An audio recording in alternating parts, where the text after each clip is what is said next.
नमस्ते बच्चों। बच्चों आज हम पार्ट 1 फिजिक्स में पार्ट 1 गॉस की प्रमेय से ही कॉन्सेप्ट लेंगे। तो गॉस की प्रमेय और उसका निगमन को हमने लास्ट लेक्चर में खत्म किया था। अब हम गॉस के नियम के अनुप्रयोगों के बारे में जानेंगे। तो गॉस के नियम का प्रथम अनुप्रयोग यानी पहला अनुप्रयोग जो है उसके विषय में जान लेते हैं। तो यहाँ पर हम लेते हैं एक आवेशित चालक के समीप विद्युत क्षेत्र की तीव्रता। तो एक आवेशित चालक है, एक चालक है जो कि क्या है, आवेशित है। जैसे कि यहाँ पर हमने एक तार ले लिया, चालक तार माना है जो कि धन आवेशित है, ठीक है। तो उसके पास यानी उसके समीप हमें विद्युत क्षेत्र की तीव्रता ज्ञात करनी है। कभी कभी ये अनंत लंबाई के सीधे ऋजुरेखीय धारावाही चालक के समीप उत्पन्न विद्युत क्षेत्र की तीव्रता नाम से भी आ जाता है, ठीक है। तो यहाँ पर इस प्रोसेस से भी आ सकता है। तो यहाँ पर अगर हम स्टार्ट करें तो हमने सबसे पहले हम क्या कहेंगे कि माना कि कोई चालक तार जिसकी लंबाई स्मॉल एल है, क्या है, धन आवेशित रूप से हमारे पास है। तो माना कि कोई चालक तार माना कि कोई एल लंबाई का चालक तार है जो कि धन आवेशित है, ठीक है। अब इस धन आवेशित चालक तार के अगर हम समीप देखें तो विद्युत क्षेत्र की तीव्रता तो निकालनी है। तो मैंने यहाँ पर क्या किया, इसके मध्य बिंदु O से हम स्मॉल r दूरी पर माना कि कोई बिंदु P स्थित है जिस पर हमें विद्युत क्षेत्र की तीव्रता ज्ञात करनी है, ठीक है। अगर हम यहाँ पर देख रहे हैं कि चालक तार की लंबाई वाली बात आ रही है और चालक तार है यानी ऋजुरेखीय धारावाही चालक तार है, तो हमें पता है इसका आवेश क्षेत्र घनत्व लैम्डा होगा। लैम्डा बराबर क्या होता है, Q बटे L होता है। अर्थात हम कह सकते हैं एकांक लंबाई के चालक तार पर चालक तार को दिया जाने वाला आवेश या फिर किसी चालक को दिया गया आवेश तथा उस चालक की लंबाई के अनुपात को रेखीय क्षेत्र घनत्व कहते हैं। तो इस पे इस समय चालक तार की लंबाई और इस पर जो आवेश है उसके कारण इस पे रेखीय आवेश घनत्व या रेखीय आवेश क्षेत्र आपका कार्य कर रहा होगा, ठीक है। तो यहाँ पर अगर हम बात करें लैम्डा इसमें काम कर रहा है। तो यहाँ पर जो P बिंदु लिया हमने स्मॉल r दूरी पर, जो बिंदु P स्थित है इस पर हमें विद्युत क्षेत्र की तीव्रता ज्ञात करनी है। तो हम क्या करेंगे, सबसे पहले इसमें हम एक गॉसियन पृष्ठ की परिकल्पना कर लेते हैं, ठीक है। गॉसियन पृष्ठ एक काल्पनिक पृष्ठ होता है। जैसे फॉर एग्जांपल कि यहाँ पर अगर हम बात करें ये धारावाही चालक तार है, तो चालक तार के चारों ओर विद्युत क्षेत्र उत्पन्न होगा। अगर ये आवेशित है तो इसके चारों तरफ क्या होगा, विद्युत क्षेत्र क्रिएट हो रहा होगा। इवन इसके इस साइड में भी, अर्थात इसके वक्र पृष्ठ वाले भाग पर भी और इसके वृत्ताकार यानी ऊपर वाले हिस्सों पर भी, यहाँ पर ऊपर और नीचे इवन, ठीक है। तो यहाँ पर भी क्या कर रहा होगा, विद्युत क्षेत्र कार्य कर रहा होगा। तो इसी के बिहाफ पर हमने अगर इसमें गॉसियन पृष्ठ खींचा तो गॉसियन पृष्ठ कैसा बना, एक बेलनाकार गॉसियन पृष्ठ बना। जो बिंदु P है उस पर हमने क्या कर लेना है, एक स्मॉल एरिया, एक अल्पांश क्षेत्रफल खींच लेना है dA, ठीक है। तो इसमें एक अल्पांश क्षेत्रफल dA लेते हैं जिसके संगत अल्पांश क्षेत्रफल वेक्टर dA वेक्टर है जिसकी दिशा विद्युत क्षेत्र की दिशा के अनुदिश होती है, ठीक है। विद्युत क्षेत्र की दिशा निकालने के लिए ये धनावेशित है बिंदु P पर, जिस पर भी हमें विद्युत क्षेत्र की तीव्रता निकालनी होती है उस पर हम एक धन परीक्षण आवेश रखते हैं यानी पॉजिटिव प्लस Q नॉट आवेश रखते हैं। पॉजिटिव पॉजिटिव एक दूसरे को प्रतिकर्षित करेंगे, इसलिए E की दिशा ये हो गई और DA की दिशा भी क्या होगी आपकी, इसके संगत DA की दिशा भी E के डायरेक्शन में ही होगी। इसी प्रकार से ये तो वक्र पृष्ठ वाले भाग पर आ गया, यानी इस पर आया तो इस साइड भी सारा कंडीशन एक जैसी होगी क्योंकि समान दूरियां हैं, ठीक है। ये भी आ रही होगा क्योंकि चालक तार के, अगर चालक तार में हमारे पास धन आवेशित है तो वेरी ऑब्वियस है इस साइड और इस साइड दोनों तरफ एक जैसा प्रभाव आ रहा होगा। इसी तरीके से अगर हम ये ऊपर वाले भाग पर देखें यानी वृत्ताकार भाग पर देखें तो विद्युत क्षेत्र की तीव्रता तो समान रहेगी, परंतु इस अवस्था में अगर हम इसमें DA डैश खींच लेते हैं तो इस अवस्था में जो DA डैश वेक्टर की जो डायरेक्शन है वो हमारी विद्युत क्षेत्र के साथ क्या करेगी, 90 डिग्री यानी लंबवत होगी, ठीक है। तो इसके आधार पर यदि हम देखें तो हमें सबसे पहले हमें क्या निकालना पड़ेगा, फ्लक्स हम निकाल लेंगे, ठीक है। तो यहाँ पर अगर हम कहें तो विद्युत क्षेत्र के बिंदु P पर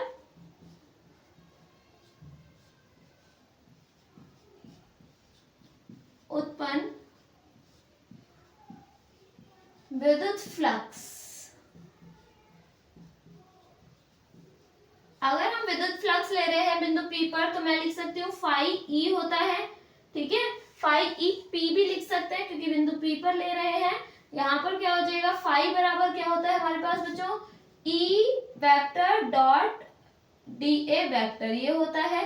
और जब हम इसमें वेक्टर हटाते हैं तो क्या बन जाता है, E dA cos थीटा, क्योंकि फाई जो है वो हमारा क्या है, एक अदिश राशि है और cos थीटा, यहाँ पर थीटा जो है वो E और dA के मध्य बनने वाला कोण है। तो बिंदु P पर अगर हम देखें तो क्या हो जाएगा, फाई E हमारे पास E vector dot dA vector. जब हम इसे सॉल्व करेंगे तो क्या बन जाएगा, E dA cos थीटा।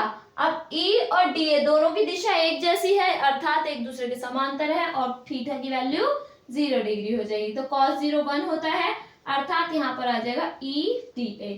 ये तो आ गया फाई E P।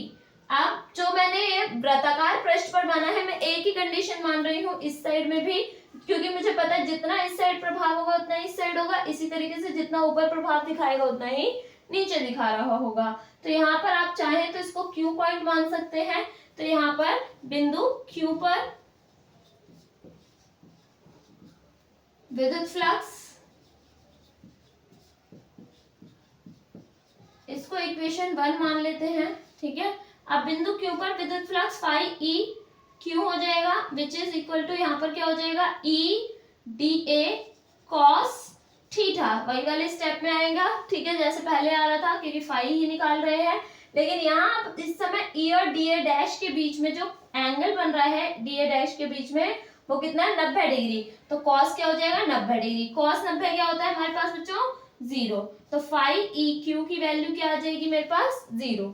अर्थात हमें ये पता चल गया, जो फ्लक्स है, फ्लक्स केवल और केवल किस पर किसके परिबद्ध जा रहा होगा आपका, केवल वक्र पृष्ठ, यानी बेलन के वक्र पृष्ठ पर ही कार्य कर रहा होगा, वृत्ताकार पृष्ठ पर कार्य नहीं कर रहा होगा, ठीक है। तो यहाँ पर हम चाहें तो लैंग्वेज में लिख भी सकते हैं इस बात को, ठीक है, भाषा में लिख भी सकते हैं कि जो संपूर्ण विद्युत फ्लक्स होगा वो केवल वक्र पृष्ठ के कारण उत्पन्न हुआ होगा।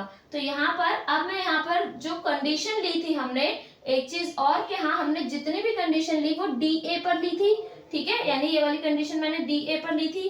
तो फाई भी मेरा कंप्लीट नहीं था, अर्थात फाई भी मेरा EP और EQ की फॉर्म में आ रहा था। अगर आप P और Q नहीं लेते तो D फाई EB फॉर्म में भी ले सकते हैं यहाँ पर, ठीक है।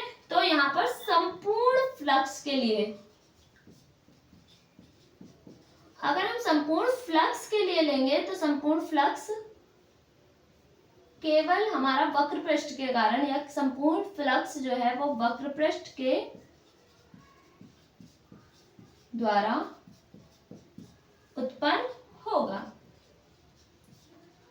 ठीक। अब हम यहाँ पर संपूर्ण फ्लक्स निकालते हैं, तो अब हमारे पास जो फाई EP है वो क्या हो जाएगा, फाई E के बराबर हो जाएगा, यानी कंप्लीट हमारा फ्लक्स हो जाएगा, चाहे तो फाई ले सकते हैं चाहे फाई E, ठीक है। तो ये हमारा क्या हो जाएगा, फाई हमारे पास इस तरीके से हो जाएगा, क्योंकि फाई EPQ की फॉर्म ले रही हूं मैं, तो यहाँ पर क्या हो जाएगा, ये दोनों तरफ लग जाएगा, तो phi EP plus phi EQ, दोनों की अलग अलग कंडीशन ले ली, और बंद पृष्ठ पर है इसलिए यहाँ पर सर्कल लगेगा समाकलन में। अब आपको पता है कि जो फ्लक्स है वो तो संपूर्ण फ्लक्स फाई ही है, फाई या फाई E लिख सकते हैं आप, ठीक है। यहाँ पर P वाली कंडीशन में जो EP वाली कंडीशन है वो हमारे पास क्या आ गई, E dA, तो यहाँ पर मैं समाकलन के साइन में क्या लिख दूंगी, E dA। ये वाली टर्म तो मेरी 0 ही थी, Q वाली, तो ये तो हमारी 0 ही हो गई, सिंपल, ठीक है। अब हमारे पास अगर हम इसको आगे और प्रोसीड करें तो ये क्या हो जाएगा, E जो है वो हमारे पास एक नियत कंडीशन है, अर्थात उसमें D नहीं है, अर्थात उसमें परिवर्तन का कोई प्रभाव देखने को नहीं मिलता। तो हम क्या करेंगे, E को समाकलन से बाहर निकालेंगे, क्योंकि समाकलन केवल उन्हीं पर ही लगेगा जिन पर चेंज हो रहा है, यानी परिवर्तन संभव है। तो यहाँ पर परिवर्तन की जो फंक्शन है वो क्या दे रहा है, आपका DA दे रहा है, तो जो हमारा परिवर्तन का फलन है वो DA है। तो यहाँ पर इस तरीके से आ गया, ठीक है। अब ये जो DA है वो मैंने खुद बोला कि ये केवल किस पर की वजह से आ रहा है, वक्र पृष्ठ के कारण। तो यहाँ पर जो DA है वो क्षेत्रफल है, तो मैं क्या करूंगी, DA यहाँ पर बेलन के वक्र पृष्ठ का क्षेत्रफल होगा। और बेलन के वक्र पृष्ठ का क्षेत्रफल यदि है तो DA क्या हो जाएगा, बेलन का वक्र पृष्ठ क्या होता है, 2πr h होता है, लेकिन वहां हाइट जो है वो h होती थी बेलन की, लेकिन यहाँ पर अगर हम हाइट की बात करें तो वो क्या है, l, तो 2πrl हो जाएगा, ठीक है। यह मान समीकरण 3 में रखने पर, ऐसे कर लेते हैं, तो यह मान समीकरण 3 में रखने पर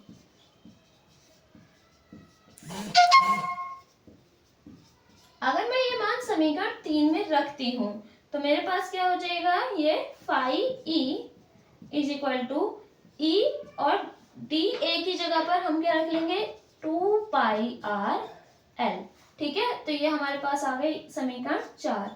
अब हम जानते हैं, क्योंकि ये क्या है, गॉस की प्रमेय के नियम के अनुप्रयोग है, तो हम गॉस की प्रमेय यूज करेंगे। तो हम जानते हैं गॉस की प्रमेय के आधार पर फाई ई बराबर क्या होता है गॉस की प्रमेय में, Q बटे एप्सिलॉन नॉट, अर्थात किसी बंद पृष्ठ पर जो विद्युत फ्लक्स है वो उस पृष्ठ के द्वारा घेरे गए कुल आवेश का 1 बटे एप्सिलॉन नॉट होता है, गुना होता है। तो ये हमारे पास गॉस की प्रमेय के आधार पर है फाई ई। आप देखेंगे ये भी फाई ई आया और ये भी फाई ई आया, ये हमारा बेलनाकार रूप से आया और ये गॉस की प्रमेय के आधार पर आया। तो गॉस की प्रमेय के अनुप्रयोग में हम गॉस की प्रमेय का प्रयोग करेंगे ही। तो यहाँ पर फाई ई और फाई ई अर्थात इसके लेफ्ट हैंड साइड इक्वल हो गए तो राइट हैंड साइड भी इक्वल होंगे। तो यहाँ पर हम समीकरण 4 व 5 से हम क्या ले लेंगे, कंडीशन E इंटू 2πrl बराबर क्या हो जाएगा, Q अपॉन में एप्सिलॉन नॉट। तो यहाँ से E निकालोगे तो क्या हो जाएगा, 2πrl डिवाइड में चला जाएगा तो 1 upon 2πrl into Q upon में एप्सिलॉन नॉट। एप्सिलॉन नॉट को इधर रख लेंगे तो 1 अपॉन में 2π एप्सिलॉन नॉट और साथ में R लिखेंगे, R को भी छोड़ दिया मैंने, 2π एप्सिलॉन नॉट ले लिया, Q अपॉन में L और साथ में यहाँ पर R भी लिख सकते हैं। Q अपॉन में L मैंने आपको बताया था किसके बराबर है, लैम्डा के बराबर, तो ये लैम्डा के इक्वल आ जाएगा। तो हमारी वैल्यू बन जाएगी 2π एप्सिलॉन नॉट और ये टर्म बन गई क्या, लैम्डा, और R को शिफ्ट कर देंगे लैम्डा के साथ। तो E की वैल्यू हमारे पास आ गई 1 upon 2π epsilon naught lambda upon में R। ये होती है हमारी आवेशित चालक के समीप यदि हम विद्युत क्षेत्र की तीव्रता या विद्युत क्षेत्र ज्ञात करना चाहते हैं तो हमें ये फॉर्मूला यूज करना होगा। इसके बाद हम गॉस के नियम के अनुप्रयोग में सेकंड अनुप्रयोग करेंगे बच्चों। तो सेकंड अनुप्रयोग में अनंत विस्तार की एक समतल प्लेट ले सकते हैं या फिर एक समतल आपकी चादर के समीप उत्पन्न विद्युत क्षेत्र की तीव्रता हमें यहाँ पर निकालनी है। तो सबसे पहले यदि मैं मानूं तो मानेंगे हम किस हिसाब से इसको, कि माना कि कोई अनंत विस्तार की, अनंत मतलब हम साइज जो है वो काफी बड़ा ले रहे हैं, अनंत ले रहे हैं, अनंत विस्तार की एक समान आवेशित चादर या एक समान आवेशित समतल प्लेट ABCD है जिस पर हमने धन आवेशों को क्या किया है, एक समान रूप से वितरित किया है। तो यहाँ पर अगर समतल प्लेट है तो इसका अर्थ क्या होगा कि प्लेट लाइक दैट, इसमें मैं जो कंडीशन अप्लाई कर रही हूँ वो मैं 3D नहीं बना सकती। तो जैसे अगर मैं मानूं तो ये मेरी हाथ जो है वो प्लेट की भांति कार्य कर रहा है, तो ये हमारे पास प्लेट हो गई। इस प्लेट को हमने चारों ओर क्या कर दिया, एक समान रूप से आवेशित कर दिया। अब इस प्लेट के चारों ओर, ठीक है, एक क्या होगा, आपका विद्युत क्षेत्र क्रिएट होगा, विद्युत क्षेत्र उत्पन्न होगा। तो यहाँ पर हमने इस पूरे कॉन्सेप्ट को ऐसे माना है कि यहाँ पर हमने कि एक समान रूप से हमने आवेशित तो किया इस प्लेट को, और इसका आवेश पृष्ठ घनत्व क्या होगा, सिग्मा। आवेश पृष्ठ घनत्व को सिग्मा कहते हैं और ये होता है Q बटे A। अर्थात आपका किसी पृष्ठ को या किसी चालक को दिया गया आवेश तथा उस चालक के अनुप्रस्थ काट के क्षेत्रफल के अनुपात को आवेश पृष्ठ घनत्व कहते हैं। तो यहाँ पर हमारे पास जो आवेश पृष्ठ घनत्व है इस समतल चादर का वो क्या है, सिग्मा है। ठीक है, सिग्मा कूलम्ब पर मीटर स्क्वायर भी लिखा जाता है इसको यूनिट के साथ। ठीक है, तो यहाँ पर हम सबसे पहले क्या कर लेंगे, इस प्लेट के मध्य बिंदु से, ठीक है, मध्य बिंदु से स्मॉल r दूरी पर कोई बिंदु P स्थित है। तो इसके मध्य बिंदु से हमने क्या ले लिया, स्मॉल r दूरी ली, कोई बिंदु P स्थित है यहाँ पर। ठीक है, तो यहाँ पर मैंने जिस पर हमने क्या कर दिया, कोई बिंदु P स्थित है जिस पर हमें गॉसियन बेलन की परिकल्पना कर लेते हैं। अर्थात मैंने क्या किया कि जो चालक जो हमारे पास थी, चालक समतल चालक जो हमारे पास चादर थी, प्लेट थी, इसके मैंने इस ओर इवन और इस ओर, क्योंकि आवेश है तो आवेश तो उसका प्रभाव इस साइड भी देखने को मिलेगा और इस साइड भी देखने को मिलेगा। तो ये हमारे दो पार्ट्स जो है वो कुछ इस तरीके से हैं इस समय में। ठीक है, तो यहाँ पर P और Q के साथ हमने क्या कर लिया, एक गॉसियन बेलन की परिकल्पना कर ली, एक गॉसियन पृष्ठ, एक गॉसियन बेलनाकार पृष्ठ मान लिया जाता है। अब यहाँ पर ये R है तो ये भी R की ही डिस्टेंस होगी। ठीक है, तो जिसके संगत हमने क्या कर लिया, बिंदु P माना, यहाँ पर Q माना, इसके संगत हमने माना कि कोई हमने क्षेत्रफल लिया dA, तो इनके चारों ओर हमने एक अल्पांश क्षेत्रफल ले लिया जिसको नाम दे दिया dA। मैंने दोनों तरफ सेम ही लिया है। ठीक है, कहीं कहीं पे आपको अलग अलग देखने को भी मिल सकता है, लेकिन बाद में हमें इक्वल ही करना होता है। तो यहाँ पर हमने क्या लिया कि इस पर एक आपका अल्पांश क्षेत्रफल dA खींच लेते हैं, जिसके संगत अल्पांश क्षेत्रफल वेक्टर क्या हो जाएगा आपका dA वेक्टर, जिसकी दिशा कह सकते हैं बेलनाकार पृष्ठ पर खींचे गए लंब की ओर कह सकते हैं, लंब के अनुदिश कह सकते हैं, या फिर हम सिंपल देखेंगे तो ये विद्युत क्षेत्र की तीव्रता यानी विद्युत क्षेत्र की दिशा में ही आपका dA वेक्टर की डायरेक्शन होगी। तो ये तो क्या हो गया, बेलनाकार पृष्ठ के केवल वृत्ताकार पृष्ठ की बात हो गई। अब यहाँ पर हम क्या करेंगे, इसमें हम इसके वक्र पृष्ठ पर भी एक पॉइंट M ले लेते हैं। इस M के आधार पर यदि आप देखेंगे तो विद्युत क्षेत्र की दिशा इस साइड और dA वेक्टर, इसको हम dA डैश ले लेंगे, जिसकी दिशा क्या होगी आपकी, जिसकी दिशा आपके साथ जो हमारे पास विद्युत क्षेत्र है उसके साथ क्या करेगा, लंबवत होगी, यानी 90 डिग्री का कोण बनाएगी। तो अब हम स्टेप बाय स्टेप इसमें फ्लक्स निकालते हैं सबसे पहले, क्योंकि गॉस के नियम के आधार पर करना है तो हमें फ्लक्स के आधार पर भी चीजें देखनी होंगी। तो सबसे पहले बिंदु P पर उत्पन्न विद्युत फ्लक्स निकालते हैं।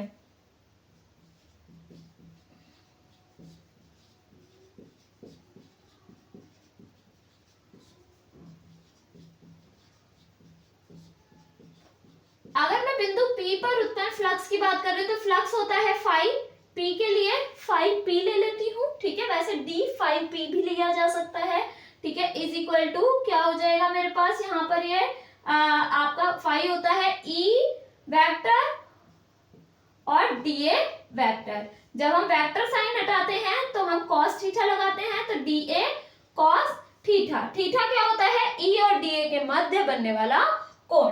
अगर हम बिंदु P पर देखें तो E और dA वेक्टर, ये मत मानना ये तो मैंने dA सिर्फ सिंबल लिया है, इसको मैं ऐसे भी ले सकती थी। मैं यहाँ पर इसके ऊपर वेक्टर नहीं है, मैं वेक्टर dA वेक्टर और E के बीच डायरेक्शन देखूंगी तो क्या होगा, दोनों समान दिशा में है, दोनों में समान एरो बना रखा है, इसका अर्थ है कि दोनों एक दूसरे के समांतर होंगे। तो E dA cos 0 डिग्री।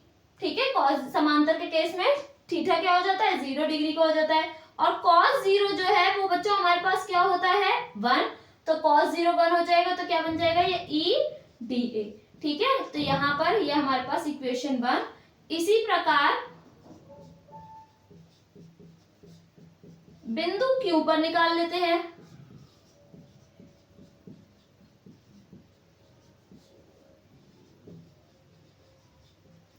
अगर बिंदु Q पर विद्युत फ्लक्स निकालें तो वो हो जाएगा फाई Q, मैं ले सकती हूँ।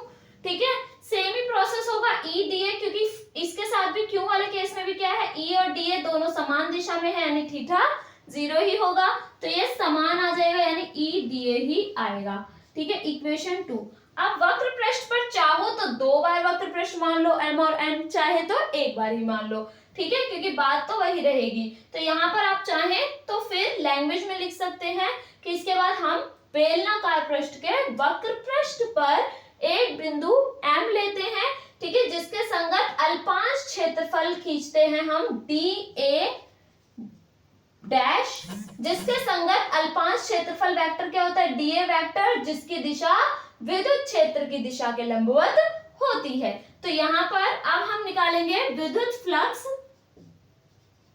किसके आधार पर, बिंदु M के आधार पर, ठीक है। तो बिंदु M, या फिर हम कह सकते हैं बेलन के वक्र पृष्ठ,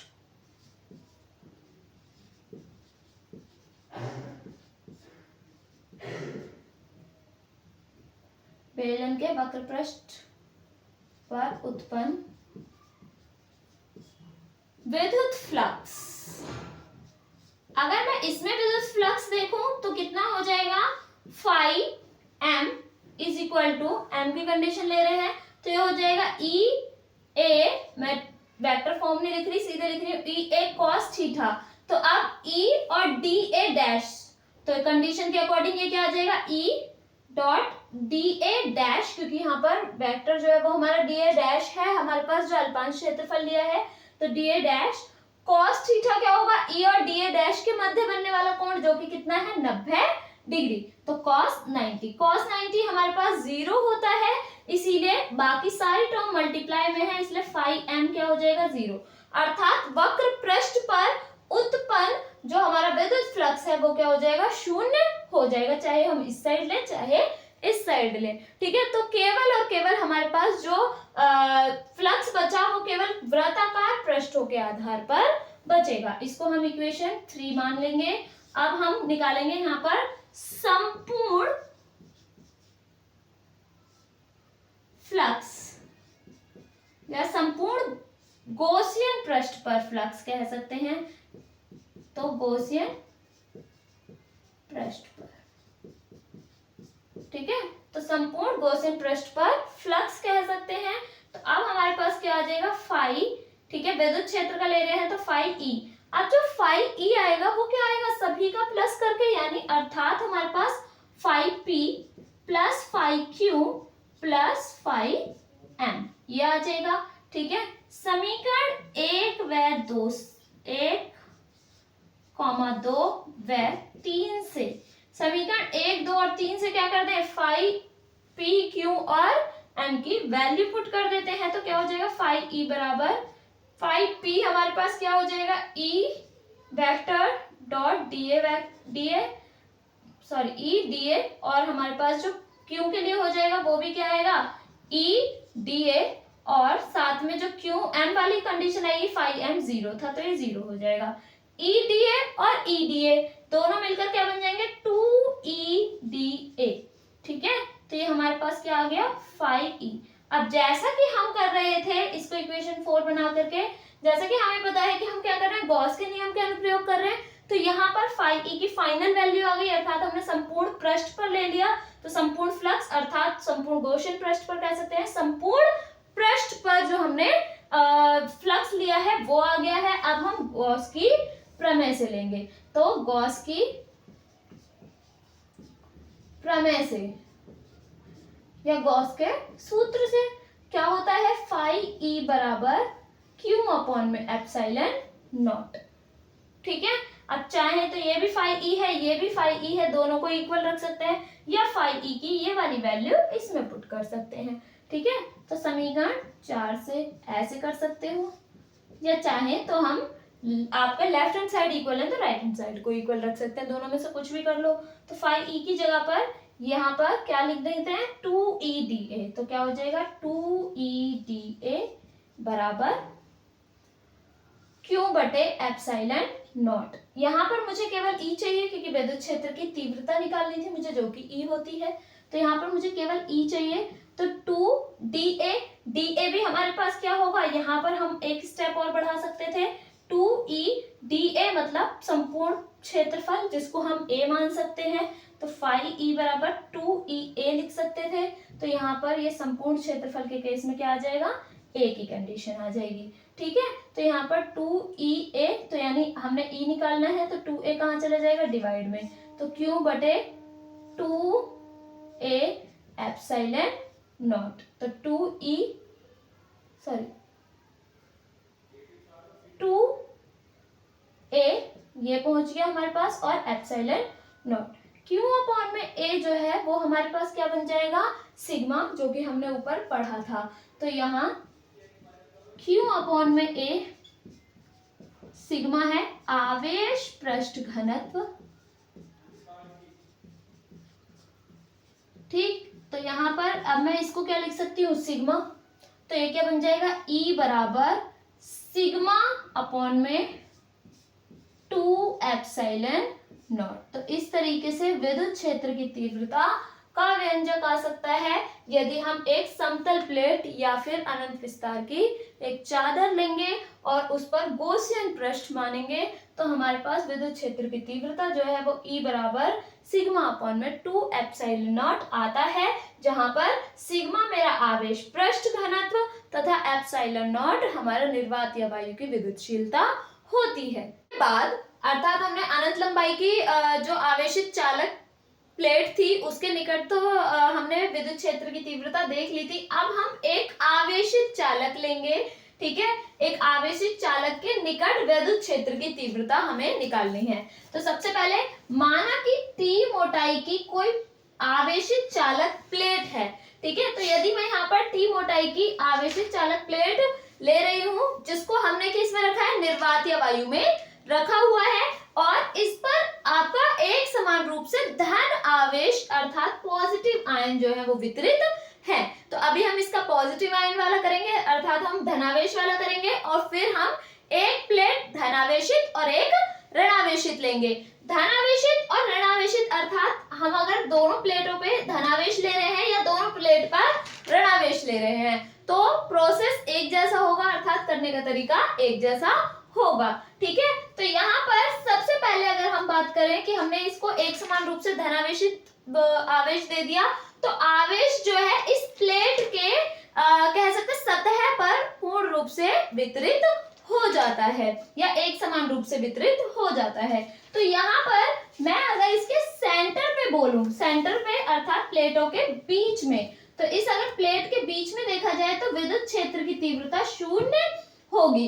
अब कैसे शून्य होगी, क्योंकि इन दोनों ही प्लेटों का जो हमारे पास आवेश क्षेत्र घनत्व है वो क्या है, आवेश पृष्ठ घनत्व जो है वो क्या है, सिग्मा है। ठीक है, तो सिग्मा आवेश पृष्ठ घनत्व विच इज Q अपॉन में A। तो यहाँ पर मैं विद्युत क्षेत्र की तीव्रता शून्य अंदर इस वजह से बता रही हूँ क्योंकि यदि मैं यहाँ पर कोई भी रैंडमली इसको पॉइंट मान लूं Q, तो आप देखेंगे कि प्लेट A की वजह से, ठीक है, अर्थात प्लेट A की वजह से जो Q है, ठीक है, जहां पर हम किसी बिंदु को मानते हैं उस बिंदु पर हम एक धन आवेश या कह सकते हैं धन परीक्षण आवेश प्लस का Q नॉट रख लेते हैं। तो यहाँ पर ये पॉजिटिव है, ये भी पॉजिटिव है, पॉजिटिव पॉजिटिव इसको प्रतिकर्षित करेगा, अर्थात E1 की दिशा हो जाएगी इस दिशा में। इसी तरीके से ये भी पॉजिटिव है और ये भी पॉजिटिव है, तो पॉजिटिव पॉजिटिव प्रतिकर्षित करेंगे, अर्थात E2 की दिशा इस डायरेक्शन में होगी। तो दोनों एक दूसरे से विपरीत दिशा में होंगे। तो यहाँ पर हम कह सकते हैं कि इस अवस्था में जो परिणामी तीव्रता होगी वो हमारी क्या हो जाएगी, E2 माइनस E1 हो जाएगी, अर्थात दोनों माइनस हो जाएंगे यदि विपरीत दिशा में होते हैं। और E क्या होता है, विद्युत क्षेत्र की तीव्रता, जिसका फॉर्मूला क्या होता है, E बराबर 1/4 पाई एप्सिलॉन नॉट Q बटे R स्क्वायर। तो आप देखेंगे कि मध्य बिंदु पे अगर हम देखें तो Q का मान तो एक समान ही, क्योंकि आवेश तो एक समान रूप से वितरित हुआ है। ठीक है, और इसके अलावा यहाँ पर R जो है, R दूरी है, दूरी भी हमारी इंडिविजुअल क्या है, एक समान ही है, और ये वाली टर्म हमारी नियत रहती ही है। ठीक है, तो अर्थात E की वैल्यू सेम रहेगी E2 की और E1 की समान वैल्यू होने के कारण ये एक दूसरे को क्या कर देंगे, कैंसिल कर देंगे, और परिणामी तीव्रता शून्य आ जाएगी सेंटर पे। ठीक है, अब हम इसके बाद देखेंगे इसका अगर हम प्लेट के बीच में यानी मध्य बिंदु पर ना लेकर के बाहर कोई पॉइंट ले लें। ठीक, तो यहाँ पर हमने माना कि कोई टी मोटाई की हमारे पास प्लेट थी जिसको नाम दिया हमने। अब अगर मेरे पास सेंटर पे ये E की वैल्यू 0 हो गई, अर्थात ये दो प्लेट्स में डिस्ट्रीब्यूट हो गई, अर्थात ये प्लेट जो है वो, क्योंकि आधा हिस्से में इधर आवेश है, हाफ इधर आवेश है, तो ये दो प्लेट्स में यानी A और B पार्ट में हमारी वितरित हो जाती है। तो इस अवस्था में अब मैं यहाँ पर एक बाहर की ओर पॉइंट लेती हूँ P, ठीक है। तो यहाँ पर अब हम P पर विद्युत क्षेत्र की तीव्रता निकालना स्टार्ट करेंगे, ठीक है। तो यहाँ पर हमारे पास हम सबसे पहले ले लेते हैं प्लेट A के कारण, ठीक है। तो प्लेट A के कारण या A पर उपस्थित आवेश के कारण कहा जा सकता है, ठीक है। तो प्लेट A के कारण बिंदु P पर, अब हम बिंदु P पर निकाल रहे हैं, तो बिंदु P पर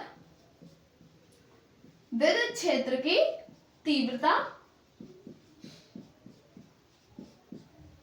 तो यदि मैं इस समय तीव्रता निकालूंगी तो इसको मैं मान लेती हूं E1 या EA लिख सकते हैं आप, ठीक है, is equal to 1/4 pi epsilon naught Q upon में R स्क्वायर होता है। लेकिन हमने जैसा कि हमने यहाँ पर प्लेट वाली कॉन्सेप्ट लिया है, तो प्लेट्स के लिए हमने अभी लास्ट जो डेरिवेशन में किया था अनंत लंबाई वाली चालक तार की जो प्लेट्स थी, उसके लिए हमने जो फॉर्मूला निकाला था वो हमारा था σ/2 एप्सिलॉन नॉट। तो हम यहाँ पर प्लेट की बात कर रहे हैं, तो हम विद्युत क्षेत्र की तीव्रता भी कौन सी लगाएंगे, σ/2 एप्सिलॉन नॉट। हम चाहें तो इसकी जगह पर भी यूज कर सकते हैं, अर्थात हम सेंटर पॉइंट पे, तो मैंने इसको 0 बताया ही था आपको, ठीक है, वो इस फॉर्मूले से भी जस्टिफाई होगा। और इसके अलावा अगर आप पूरे ये वाले हिस्सों में भी देखें तो आपको पता है कि जो प्लेट है उस पर जो तीव्रता है वो σ/2 एप्सिलॉन नॉट होती है। सिग्मा आपके पास दोनों प्लेटों पर एक समान है, अर्थात हमारा सिग्मा की कॉन्सेप्ट बिल्कुल सेम है। एप्सिलॉन नॉट एक कांस्टेंट होता ही है, अर्थात हमारे पास ये एक नियतांक होता है निर्वातीय वायु की विद्युतशीलता का, और 2 हमारे पास एक मैथमेटिकल नंबर है, अर्थात एक गणितीय आपका नंबर है, तो इसलिए यह भी क्या होगा, आपका संख्या है, तो ये भी नियत होगी। तो अर्थात E की वैल्यू भी नियत हो जाएगी, अर्थात पूरे हिस्से में E की वैल्यू 0 हो जाएगी। तो ये तो यहाँ पर कॉन्सेप्ट हुआ। इवन मैंने यहाँ पर P पर अगर इसके हिसाब से निकाला तो A के कारण, तो यहाँ पर भी मुझे धन आवेशित कण निकालना पड़ेगा, यानी धन परीक्षण आवेश लेना पड़ेगा, ठीक है। पॉजिटिव, ये भी पॉजिटिव, पॉजिटिव पॉजिटिव एक दूसरे को क्या करेंगे, प्रतिकर्षित, अर्थात E1 की दिशा जो होगी वो क्या होगी, प्लेट A से बाहर की ओर या प्लेट A से P की ओर या बाहर की ओर। इसी प्रकार हम प्लेट B से ले लेते हैं। प्लेट B के कारण बिंदु P पर विद्युत क्षेत्र की तीव्रता,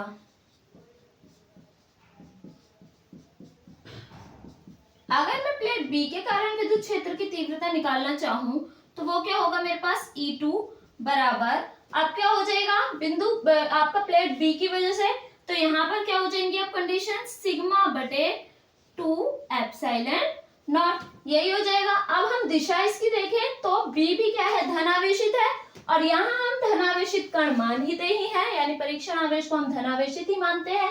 तो पॉजिटिव और पॉजिटिव क्या करेंगे, एक दूसरे को फिर से प्रतिकर्षित, अर्थात E2 की दिशा भी क्या होगी, आपकी प्लेट B से बाहर की ओर।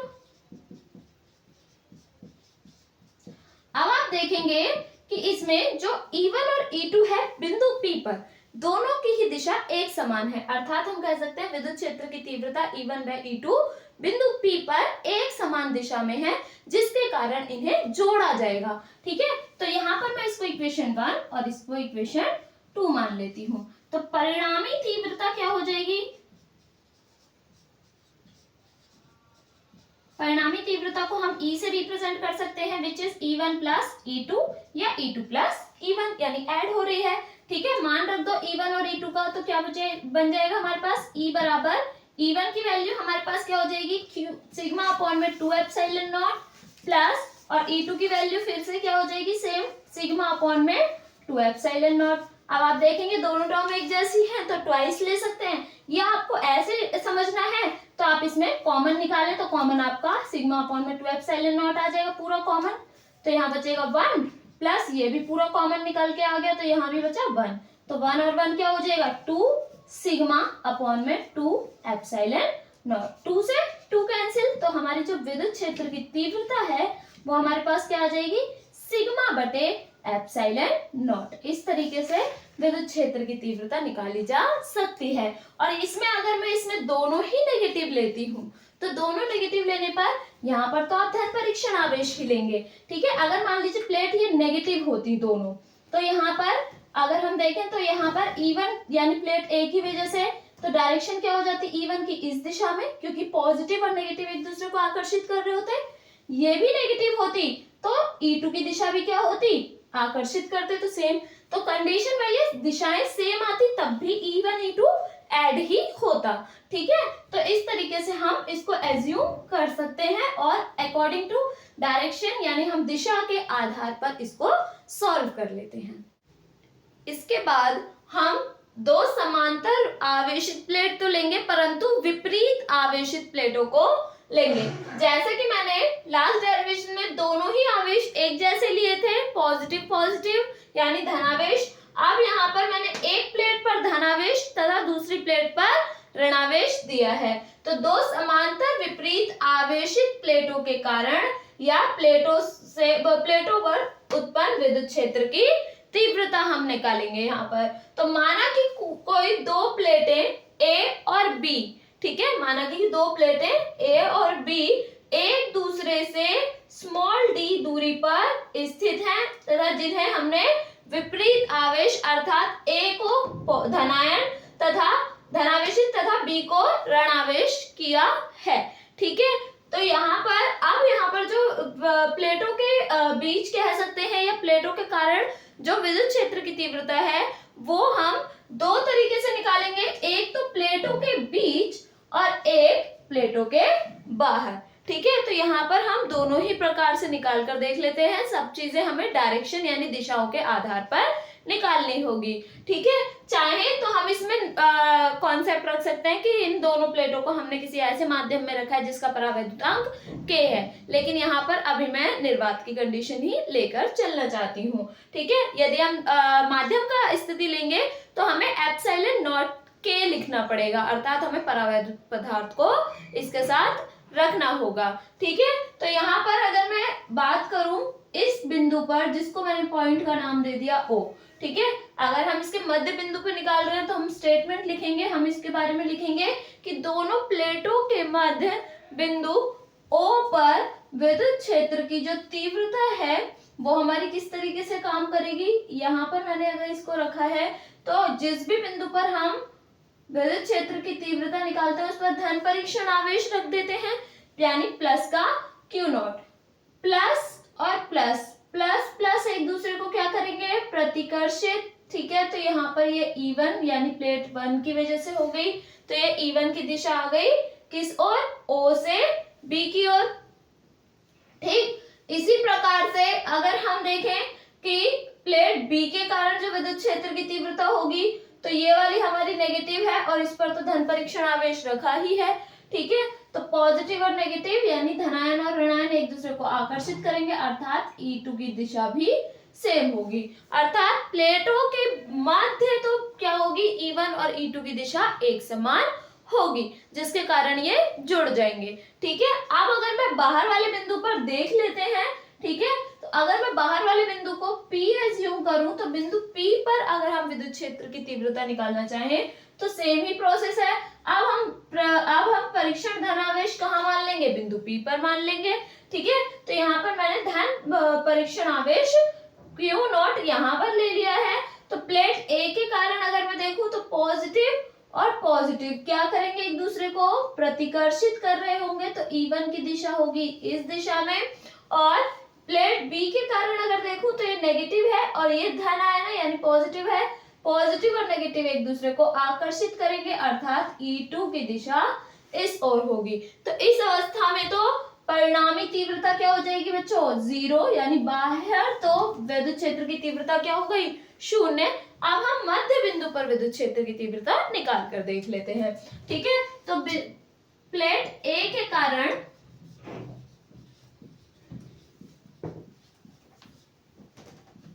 बिंदु O पर, P पर तो हमने 0 ही कर दिया, बिंदु O पर विद्युत क्षेत्र की तीव्रता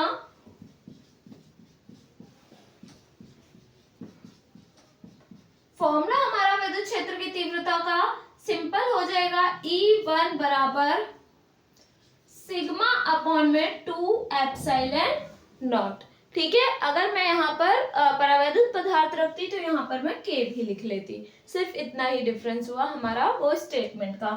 ठीक है, इसको इक्वेशन बना लेंगे 1। ठीक है, समीकरण 1। इसी प्रकार प्लेट B के कारण,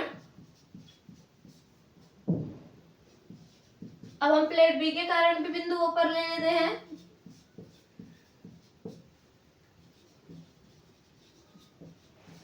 विद्युत क्षेत्र की तीव्रता, अब ये मैं E2 ले लूंगी तो ये हो जाएगा मेरे पास E2 बराबर सिग्मा बटे, और ये वाली टर्म फिर से सेम हो जाएगी 2 एप्सिलॉन नॉट। ठीक है, इक्वेशन 2 समीकरण 2।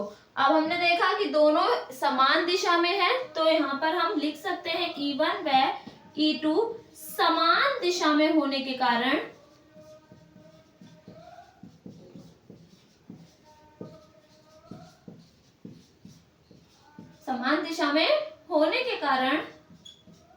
जुड़ जाते हैं, ये लिख सकते हैं आप। अर्थात हम कह सकते हैं परिणामी तीव्रता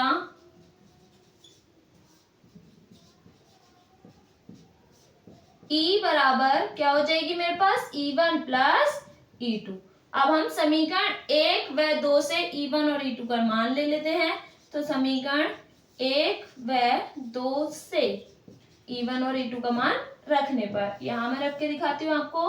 E बराबर E1 का मान सिग्मा बटे 2 एप्सिलॉन नॉट प्लस E2 का मान फिर से सिग्मा बटे 2 एप्सिलॉन नॉट। तो यहाँ पर फिर से सेम कंडीशन आ गई जैसे लास्ट डेरिवेशन में हुआ था, तो यहाँ पर हमारे पास फिर से क्या हो जाएगा, ये 2 सिग्मा अपॉन में 2 एप्सिलॉन नॉट, 2 से 2 कैंसिल, तो विद्युत क्षेत्र की तीव्रता क्या आ जाएगी, सिग्मा बटे एप्सिलॉन नॉट। तो यहाँ पर तो विद्युत क्षेत्र की तीव्रता इस प्रकार से आ गई।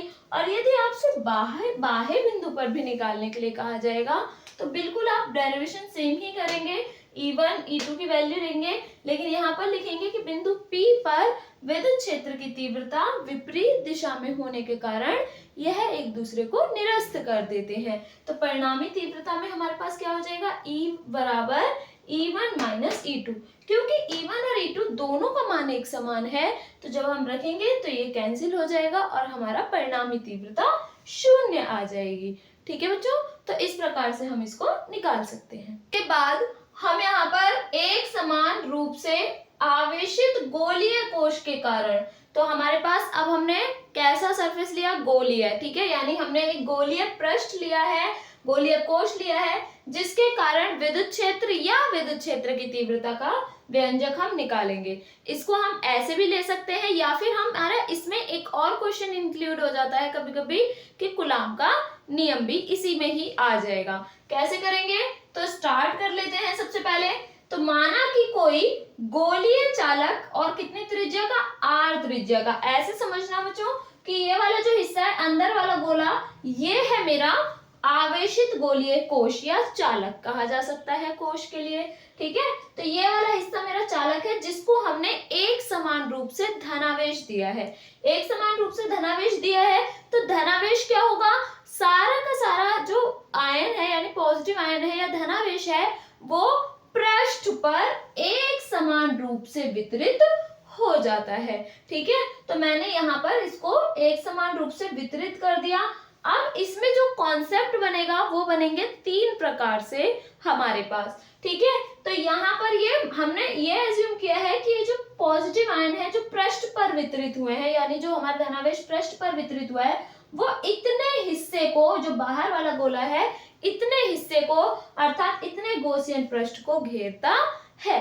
ठीक है, तो यहाँ पर अगर मैं देखूं तो सबसे पहले हम बिंदु P तक की, यानी हम पहले गोलीय कोश के, क्योंकि कोश तो ये रहा, ये वाला हिस्सा जो है, बाहर वाला जो शेल है, बाहर वाला जो गोलीय कोश है वो हमारा बाहर है, तो हम कह सकते हैं कि गोलीय कोश के बाहर हमने बिंदु लिया हुआ है P। तो पहले हम बाहर देखेंगे, फिर हम गोलीय कोश के पृष्ठ पर देखेंगे, अर्थात यहाँ पर जैसे ये कैपिटल R त्रिज्या लिया है तो हम फिर त्रिज्या को कैपिटल R देखेंगे, और फिर हम गोले के केंद्र पर अर्थात अंदर भी हम यहाँ पर विद्युत क्षेत्र या विद्युत क्षेत्र की तीव्रता निकालेंगे। तो स्टार्ट कर लेते हैं सबसे पहले कि माना कि कोई कैपिटल R त्रिज्या का आवेशित गोलीय कोश है जिसे धनावेश दिया गया है। यह धनावेश इस पृष्ठ के चारों ओर एक समान रूप से वितरित होता है। ठीक है, अब यहाँ पर माना कि गोले के केंद्र O से स्मॉल r दूरी पर कोई बिंदु P स्थित है जिस पर हमें विद्युत क्षेत्र की तीव्रता ज्ञात करनी है। अब ये जो बिंदु P पर हमें विद्युत क्षेत्र की तीव्रता ज्ञात करनी है, तो यहाँ पर हम क्या करेंगे, बिंदु P के चारों ओर, तो बिंदु P के चारों ओर एक अल्पांश क्षेत्रफल dA खींच लेते हैं। एक अल्पांश क्षेत्रफल हम dA मान लेते हैं, जिसके संगत अल्पांश क्षेत्रफल वेक्टर dA वेक्टर होगा।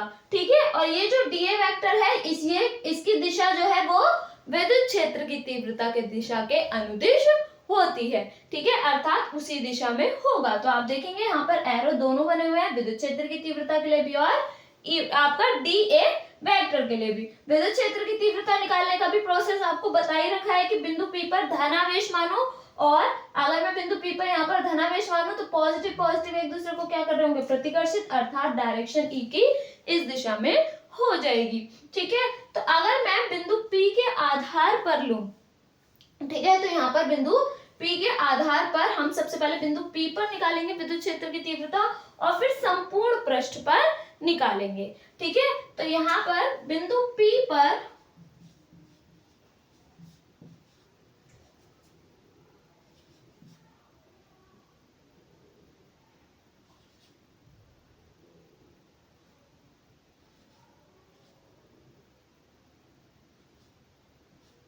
फ्लक्स निकालते हैं सबसे पहले। तो बिंदु P पर उत्पन्न वैद्युत फ्लक्स, तो हमने यहाँ पर फ्लक्स निकालना है। फ्लक्स से जनरेट होकर हम कहाँ जाएंगे, गॉस की प्रमेय के आधार पर, तब इसके अनुप्रयोग को प्रयोग करेंगे। तो बिंदु P पर उत्पन्न विद्युत फ्लक्स, तो विद्युत फ्लक्स कितना हो जाएगा, क्योंकि बिंदु P एक छोटा एरिया है इसलिए मैं इसको क्या लिखूंगी, d phi e।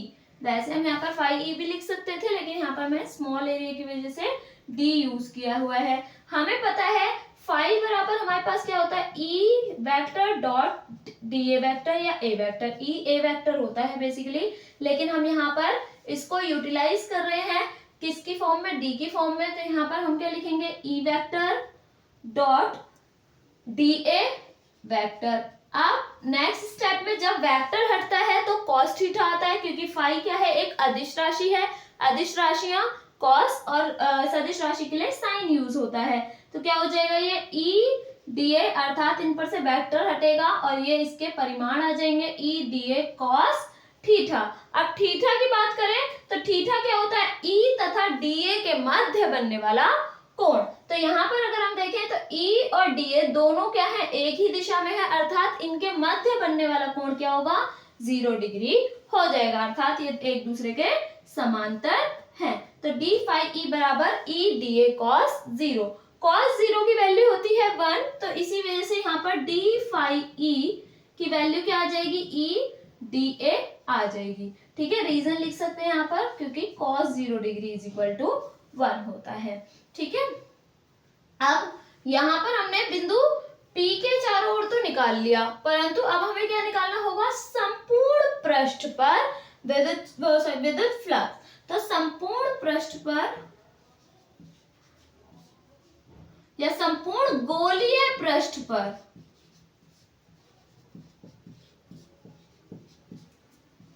विद्युत फ्लक्स।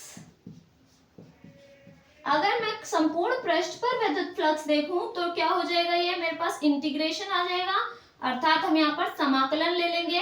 बंद पृष्ठ के परितः ले रही हूँ इसलिए बंद पृष्ठ के लिए सर्कल आ जाएगा समाकलन के निशान पर। D phi E is equal to, इधर भी हमारे पास समाकलन ई डी ए। ठीक है, अगर हम यहाँ पर देखें तो ये कंप्लीट, अगर मैं संपूर्ण पृष्ठ के लिए निकाल रही हूँ तो फ्लक्स मेरा क्या हो जाएगा, पूरा कंप्लीट फाई ई हो जाएगा। तो ये हो गया मेरा फाई ई बराबर, ई को बाहर ले लेंगे, अंदर बचेगा डी ए। अब डी ए क्या है, क्षेत्रफल। ठीक है, तो यहाँ गोलीय पृष्ठ का यहाँ पर क्षेत्रफल यूज हो रहा है, तो यहाँ पर किसका होगा, गोलीय कोश है तो गोले का क्षेत्रफल यूज हो जाएगा, अर्थात यहाँ पर समाकलन डी ए की जगह पर क्या आ जाएगा, 4 पाई आर स्क्वायर। ठीक है, जो कि गोले का क्षेत्रफल होता है। यहाँ पर हम कह सकते हैं कि डी ए बराबर गोले का क्षेत्रफल। डन। अब यहाँ पर अगर हम इसको इक्वेशन 1 मान लें और जैसा कि ये गॉस के नियम के अनुप्रयोग चल रहे हैं तो हम यहाँ पर गॉस के नियम को इंक्लूड करेंगे। तो गॉस की प्रमेय से हमें पता है फाई ई बराबर क्या होता है, क्यू बटे एप्सिलॉन नॉट। ठीक है, तो यहाँ पर हम इक्वेशन में, यहाँ पर भी फाई ई है, यहाँ पर भी फाई ई है, तो हम इसके राइट हैंड साइड को भी इक्वल रख लेंगे। तो समीकरण 1 व 2 से अगर मैं समीकरण 1 और 2 को इक्वल रख दूं, क्योंकि फाई ई इक्वल है, तो क्या हो जाएगा, E into 4 pi R square is equal to Q बटे एप्सिलॉन नॉट। और यहां से यदि आप ई निकालेंगे तो कैसे होगा, 4 पाई आर स्क्वायर डिवाइड में जाएगा, आर स्क्वायर को क्यू के साथ लिखना, 4 पाई को एप्सिलॉन नॉट के साथ, तो क्या बन जाएगा 1/4 पाई एप्सिलॉन नॉट, 4 पाई और एप्सिलॉन नॉट को साथ में रख दिया, आर स्क्वायर को लिखेंगे तो क्यू अपॉन में आर का स्क्वायर। तो ये हमारा एक तरह से विद्युत क्षेत्र की तीव्रता का व्यंजक आ गया। और इसी के आधार पर यदि हम बिंदु P पर एक धन परीक्षण आवेश को इंक्लूड कर लेते हैं और बल निकालते हैं तो हमें पता है कि कूलाम के नियम अगर हम देखें तो E बराबर क्या होता है, F अपॉन में क्यू नॉट। E का मान रख दो और क्यू नॉट को इधर पहुंचा दो तो हमारे पास वो क्या बन जाएगा, कूलाम का नियम का भी सिद्ध यहाँ पर हो जाएंगी कंडीशन। ठीक है, लेकिन यहाँ पर अभी हम गोलीय कोश के भीतर निकाल रहे हैं, सॉरी गोलीय कोश के बाहर की तरफ निकाल रहे हैं, तो यहाँ पर ये E की वैल्यू हमारे पास आ जाती है। अब अगर बढ़ाएं और एक्सपेंड करें तो किस तरीके से करेंगे, E बराबर 1/4 pi epsilon not Q upon में आर स्क्वायर तो मेरे पास आ गया। ठीक है, अगर हम इसमें और इसे एक्सपेंड करेंगे तो हम जाएंगे कहाँ पर, सिग्मा पर। हमें पता है सिग्मा बराबर क्या होता है, क्यू बटे ए होता है। तो यहाँ पर जो ए की वैल्यू है वो क्या है, हमारे पास क्षेत्रफल है। ठीक है, तो अगर मैं इस गोलीय पृष्ठ का क्षेत्रफल निकालूं, जो हमने गोलीय कोश लिया है, तो उसके क्षेत्रफल के लिए क्या हो जाएगा बच्चों, 4 पाई उसका क्षेत्रफल हो जाएगा कैपिटल आर स्क्वायर, क्योंकि गोला हमारा क्या है, ये वाले पृष्ठ से मिलकर बना है जिसकी त्रिज्या कैपिटल आर है। तो यहाँ पर क्यू बटे 4 पाई कैपिटल आर स्क्वायर हो जाएगा। अगर मैं यहाँ से क्यू निकालूं तो 4 pi capital R square sigma के पास चला जाएगा, अर्थात क्यू बराबर क्या हो जाएगा, 4 पाई कैपिटल आर का स्क्वायर इंटू में सिग्मा।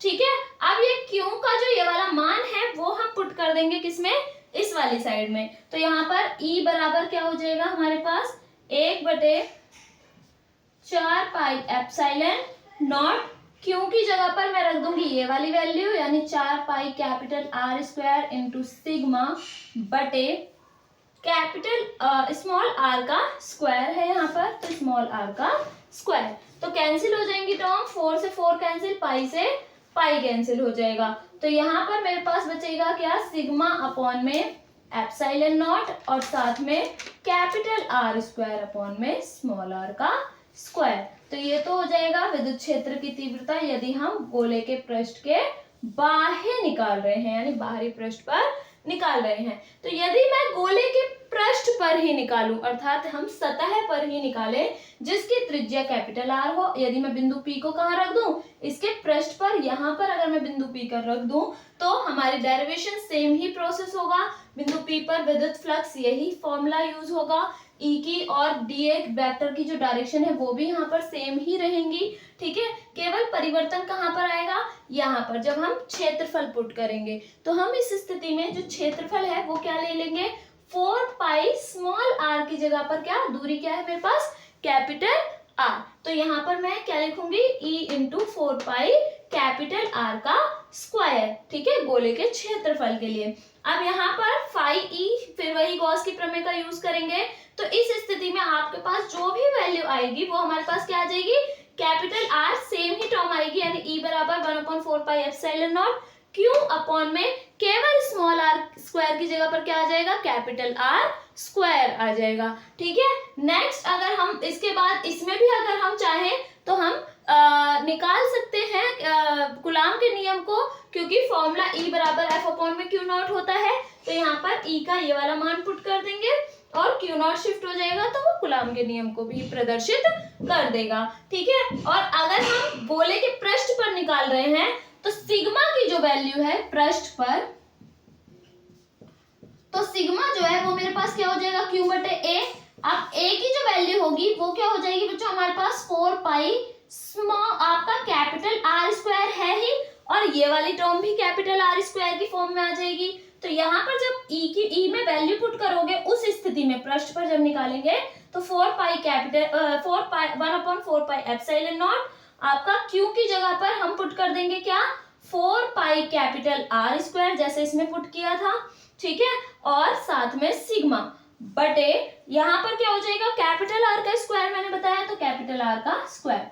यहाँ पर टर्म्स मेरी सारी कट जाएंगी, केवल क्या बचेगा हमारे पास, सिग्मा बटे एप्सिलॉन नॉट, जो विद्युत क्षेत्र की तीव्रता बचेगी कहाँ पर, पृष्ठ पर, गोले के पृष्ठ पर। यदि मैं अंदर की तरफ देखूं तो बिल्कुल केंद्र पर हमारे पास जो आवेश है केंद्र पर क्या है, शून्य, क्योंकि जितना भी आवेश है वो सारा का सारा वितरित हो गया कहाँ पर, पृष्ठ पर। तो यदि आवेश शून्य है तो विद्युत क्षेत्र की तीव्रता शून्य हो जाएगी, क्योंकि यदि Q 0 हो गया तो सारी की सारी टर्म ये मल्टीप्लाई में है, तो विद्युत क्षेत्र की तीव्रता भी क्या हो जाएगी, उस स्थिति में शून्य हो जाएगी। तो इस तरीके से हम इस कंडीशन में 3 अलग अलग कंडीशन को निकाल सकते हैं गोलीय कोश की, जिसमें गोलीय कोश के बाहर अगर हम देखें तो ये वाला विद्युत क्षेत्र की तीव्रता ये आएगी, पृष्ठ पर यदि देखें तो E बराबर सिग्मा बटे एप्सिलॉन नॉट आ जाएगी, और यदि हम गोले के केंद्र पर बात करें तो वहां पर विद्युत क्षेत्र की तीव्रता और आवेश दोनों ही शून्य होंगे। और अगर हम इसमें देखना चाहें तो विद्युत क्षेत्र की तीव्रता और R के बीच में संबंध क्या होगा आपका, ये एक दूसरे के आपके इनवर्सली प्रोपोर्शनल, यानी जो दूरी का वर्ग है वो विद्युत क्षेत्र की तीव्रता के व्युत्क्रमानुपाती होगा इस स्थिति में, ठीक है। और यहाँ पर अगर हम देखें तो यहाँ पर भी आपका जो गोले की त्रिज्या है वो आपकी गोलीय कोश की तो त्रिज्या क्या होगी, इसका स्क्वायर, वो हमारा समानुपाती, तथा जिस बिंदु पर ले रहे हैं उस डिस्टेंस के क्या होगा, ये व्युत्क्रमानुपाती चला जाएगा, ठीक है। तो इस तरीके से हम इस पूरे कॉन्सेप्ट को समझेंगे।